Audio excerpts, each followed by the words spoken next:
먼저 국민 여러분께 호소드립니다. 영웅을 찾아주십시오. 한 소방관이 실종된 지 일주일이 넘었습니다. 3년 전 이태원 참사 현장에서 국민의 생명을 지키신 분입니다.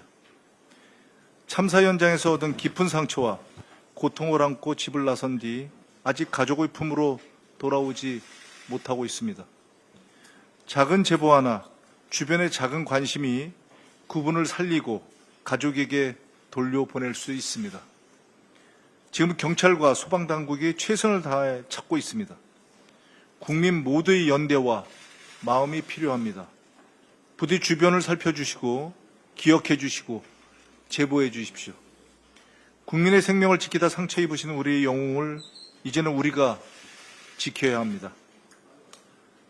제2의 김영석이 등장하지 못하도록 법적 장치를 마련하겠습니다. 작년 12월 이정문 의원 등 민주당 국회의원 13분이 독립기념관법 개정안을 발의한 바 있습니다. 관장이 정관을 위배하거나 기관 운영을 저해할 경우 국가보훈부 장관이 대통령에게 즉시 해임을 요청할 수 있는 권한을 신설하는 내용입니다. 국가보훈부도 법안 취지에 동의하고 있습니다.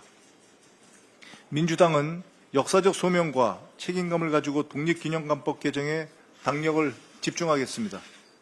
매국노의 쉼터로 전락한 독립기념관을 순국 선열의 희생과 독립정신을 지키는 정상적인 기관으로 다시 세우겠습니다. 윤석열의 알박기를 제거해서 공공기관을 정상화하겠습니다. 윤석열과 김건희는 임기 내내 주요 공공기관을 김영석과 같은 낙하산 인사로 점령했습니다. 계엄 선포 이후 심지어 대통령직 파면 이후에도 낙하산 알박기는 멈추지 않았습니다. 계엄 선포 이후 임명된 공공기관장만 45명입니다. 그중 23명은 파면 이후에 임명되었습니다. 상임이사 등을 포함하면 그 규모는 훨씬 더 커집니다. 양심불량이자 세금 도둑입니다. 정부의 국정 철학과 기조에 맞지 않으면 내란의 완전한 종식이라는 시대 정신에도 부합되지 않을 것입니다.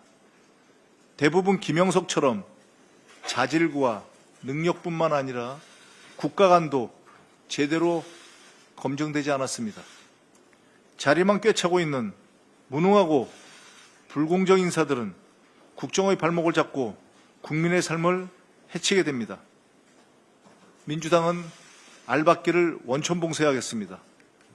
지난 7월 정일영 의원이 대표 발의한 공공기관 운영법 개정안을 이번 정기국회에 통과시키겠습니다. 핵심은 대통령 임기와 공공기관장의 임기를 일치시켜 책임성과 투명성을 강화하는 것입니다.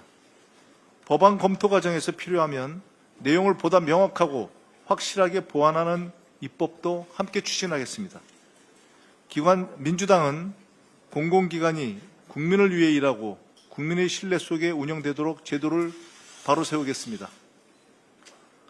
한덕수가 오늘 피의자 신분으로 특검에 소환됩니다. 그는 윤석열의 계엄 선포를 정당화하기 위해 허위 선포문을 작성하고 서명한 혐의를 받고 있습니다. 관련 문서를 은폐, 폐기한 정황도 드러났습니다. 그럼에도 국회와 헌법재판소에서는 마치 자신이 계엄과 무관한 듯 거짓된 태도로 일관했습니다. 대통령 권한대행 시절에는 국회가 통과시킨 민생개혁법안에 거부권을 행사하며 국민의 뜻을 외면했습니다. 더 나아가 대선 후보 교체를 시도하며 대권까지 넘봤습니다. 이제야 모든 퍼즐이 맞춰지고 있습니다. 윤석열이 끝까지 버티며 무사 복귀를 자신했던 이유, 그 뒤에는 한독수라는 방패막이가 있었던 것입니다. 헌정을 파기한 총리, 민생을 외면한 권한대행, 권력에 집착한 정치인, 이것이 한독수의 진짜 모습입니다. 다른 내란 공범들 역시 다르지 않을 것입니다. 민주당은 한독수, 이상민을 비롯한 내란 공범 전원을 끝까지 추적해서 법과 역사 앞에 반드시 세울 것입니다. 수백 개의 신고센터를 설치하고 수백 개의 법을 고쳐서라도 완전한 내란 종식을 반드시 이뤄내겠습니다. 이상입니다.